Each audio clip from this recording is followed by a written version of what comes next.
Assalamualaikum warahmatullahi wabarakatuh. Perkenalkan, saya Enja Kristi Unsulani dari program studi manajemen kelas weekend, dan saat ini saya akan melakukan presentasi saya dalam mata kuliah Bank dan Lembaga Keuangan dengan dosen pengampu Bapak Dr. Insinyur Sugeng Prayatno SHSEMM. Jadi mari langsung saja kita masuk ke dalam bahan materi kita.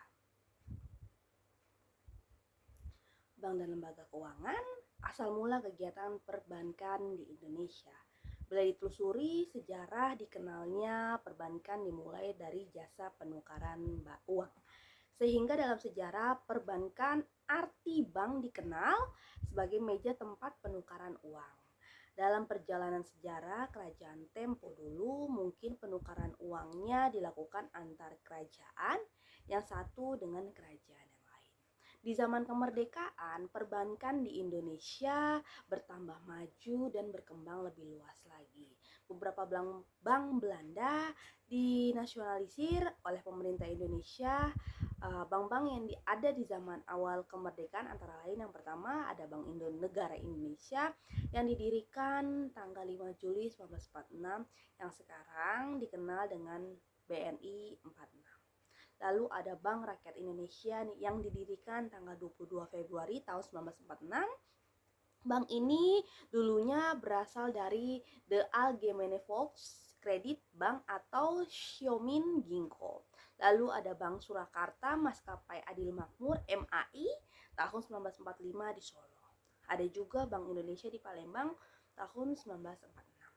Lalu ada Bank Dagang Nasional, juga ada Indonesian Banking Corporation, ada juga Bank Sulawesi di Manado tahun 1946, lalu Bank Naga Indonesia NIF di Samarinda, juga ada Bank Timur NF di Semarang berganti nama menjadi Bank Kemari. Sejarah kelembagaan Bank Indonesia. Sejarah kelembagaan Bank Indonesia dimulai sejak berlakunya Undang-Undang Nomor 11 Tahun 1953 tentang penetapan Undang-Undang Pokok Bank Indonesia pada tanggal 1 Juli 1953. Dalam melakukan tugasnya sebagai bank sentral, Bank Indonesia dipimpin oleh Dewan Moneter, Direksi, dan Dewan Penasehat. Di tangan Dewan Moneter, inilah kebijakan moneter ditetapkan, meski tanggung jawabnya berada pada pemerintah. Setelah sempat dilebur ke dalam bank tunggal, pada masa awal Orde Baru, Bank Indonesia berubah melalui Undang-Undang Nomor 13 1968 tentang Bank Sentral. Sejak saat itu, Bank Indonesia berfungsi sebagai bank sentral dan sekaligus membantu pemerintah dalam pembangunan dengan menjalankan kebijakan ditetapkan pemerintah dengan bantuan Dewan Moneter.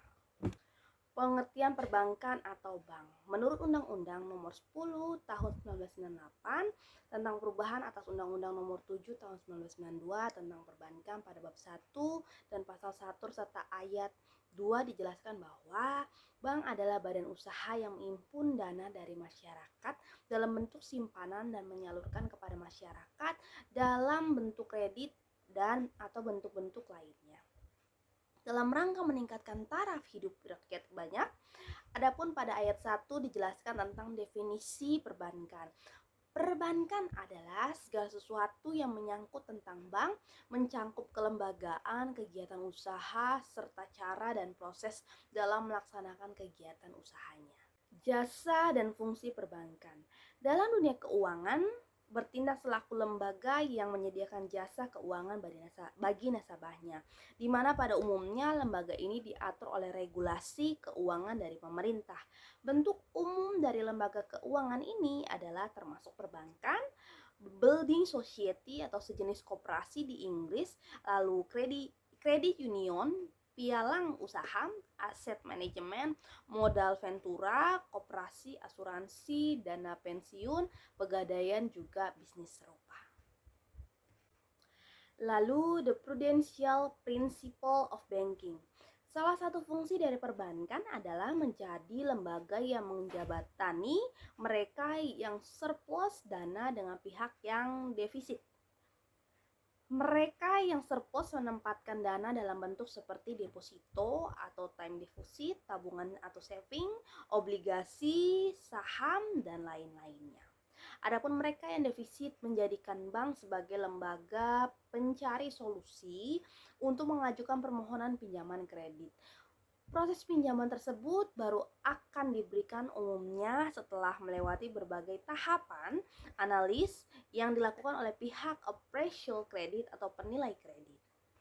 Pengertian lembaga keuangan. Lembaga keuangan menurut Dahlan Slamet 1995 adalah suatu badan usaha yang kekayaannya terutama dalam bentuk aset keuangan atau financial asset atau tagihan-tagihan klaim misalnya saham, obligasi dibandingkan aset real misalnya gedung, peralatan dan bahan baku. Lalu peranan lembaga keuangan dan jasa keuangan adalah suatu istilah yang digunakan untuk merujuk jasa yang disediakan oleh industri keuangan. Jasa keuangan juga digunakan untuk merujuk pada organisasi yang menangani pengelolaan dana, bank investasi, perusahaan asuransi, perusahaan kartu kredit, perusahaan pembiayaan konsumen, dan sekuritas adalah contoh-contoh perusahaan dalam industri ini yang menyediakan berbagai jasa terkait dengan uang dan investasi. Jasa keuangan sendiri adalah industri dengan pendapatan terbesar di dunia. Lembaga keuangan sebagai badan yang melakukan kegiatan-kegiatan di bidang keuangan mempunyai peranan Kaiser and Sage 1189 sebagai berikut. Yang pertama, pengalihan aset atau asset transformation, likuiditas atau liquidity, lokasi pendapatan, income allocation atau transaksi. Lalu jenis perbankan dan perbedaan fungsinya. Jika kita melihat Undang-Undang Pokok Perbankan Nomor 14 tahun 1967, maka jenis bank itu ada banyak sekali jenisnya. Namun setelah keluarnya Undang-Undang Pokok Perbankan Nomor 7 tahun 1992 dan ditegaskan lagi dengan keluarnya Undang-Undang RI Nomor 10 tahun 1998, maka jenis perbankan terdiri dari dua, yaitu bank umum juga bank perkreditan rakyat. Lalu ada bank perkreditan rakyat. Pemahaman dan penafsiran tentang bank perkreditan rakyat atau BPR dapat kita lihat pada Undang-Undang Nomor 7 tahun 1993, pasal 13 yang selanjutnya telah diubah dengan Undang-Undang Nomor 10 tahun 1998, di mana pada pasal 13 isinya adalah usaha bank perkreditan rakyat meliputi yang pertama, menghimpun dana dari masyarakat dalam bentuk simpanan berupa deposito, berjangka, tabungan, dan atau bentuk lainnya yang dipersamakan dengan itu. Dan yang kedua, memberikan kredit. Lalu yang ketiga, meliputi menyediakan pembiayaan dan penempatan berdasarkan prinsip syariah sesuai dengan ketentuan yang ditetapkan oleh Bank Indonesia. Dan yang keempat, terakhir, menempatkan dananya dalam bentuk sertifikasi Bank Indonesia atau SBI, deposito berjangka, sertifikat deposito, dan atau tabungan pada bank lain. Bank konvensional dan bank syariah. Perkembangan zaman yang begitu cepat telah membentuk pola pikir masyarakat untuk memilih lembaga keuangan yang sesuai dengan pilihan dan kenyamanan masing-masing masyarakat. Umat Islam sebagai umat yang memegang teguh ajaran Islam menginginkan ada lembaga keuangan yang berasaskan pada nilai-nilai Islam. Sehingga keputusan mendirikan lembaga perbankan syariah juga bagian dari keinginan menjawab pertanyaan tersebut. Bank konvensional dan bank syariah perkembangan zaman yang begitu cepat telah membentuk pola pikir masyarakat untuk memilih lembaga keuangan yang sesuai dengan keinginan dan pilihan masyarakat. Umat Islam sebagai umat yang memegang teguh ajaran Islam menginginkan ada lembaga keuangan yang berasaskan pada nilai-nilai Islam. Sehingga keputusan mendirikan lembaga perbankan syariah juga bagian atau jalan dari menjawab pertanyaan tersebut. Lalu ada lembaga pembiayaan.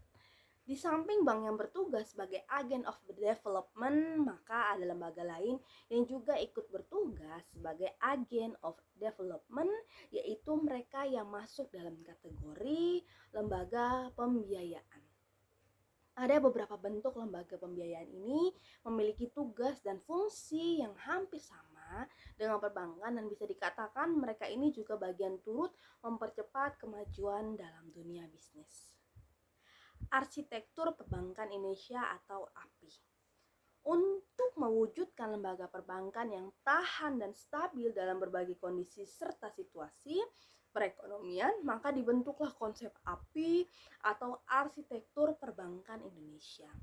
Gagasan pembentukan API ini dimulai mengemukakan pada saat berbagai perbankan di Indonesia mengalami kondisi yang bermasalah. Bahkan ada yang merger hingga diakuisisi oleh perbankan lain. Baik, terima kasih. Demikian sedikit presentasi saya tentang pemahaman tentang lembaga keuangan juga bank. Kiranya dapat memberikan sesuatu yang baik untuk teman-teman atau siapapun yang melihat video ini, dan kiranya video ini juga boleh berguna untuk penilaian ujian tengah semester saya di semester 2 ini. Terima kasih, saya tutup. Wassalamualaikum warahmatullahi wabarakatuh.